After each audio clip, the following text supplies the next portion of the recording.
Құрметті мәдениет және өнер қызметкерлері. Сіздерді Павлодар қаласының Назарбаев зияткерлік мектебінің ұжымы және оқушылары бүгінгі кәсіби мерекелеріңізбен шын жүректен құттықтайды. Мәдениет қызметкерлері, сан қырлы талант иесі, жан дүниесі бай, нағыз өз істерінің шеберлері. Мектебімізге арнайы ат басын тіреп, өз қойылымдары мен өнерін көрсеткен республикамыздағы бірегей Мұхтар Әуезов атындағы Қазақ мемлекеттік академиялық драма театры, Ғабит Мүсірепов атындағы Қазақ мемлекеттік академиялық балалар мен жасөспірімдер театры ұжымдарын шын жүректен құттықтаймыз.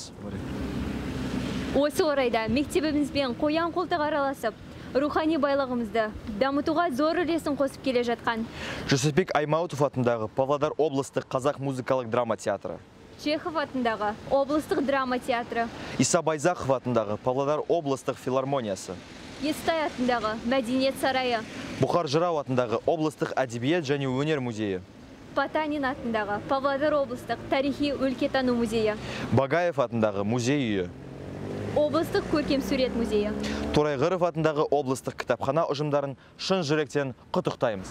Осы салада аянбай еңбек етіп жүрген, халықтың көңілінен шығып жүрген сіздерге алғысымыз шексіз. Ел мәдениетінің гүлденуіне, өнерлеріңіздің асқақтануына қызмет ете беріңіздер.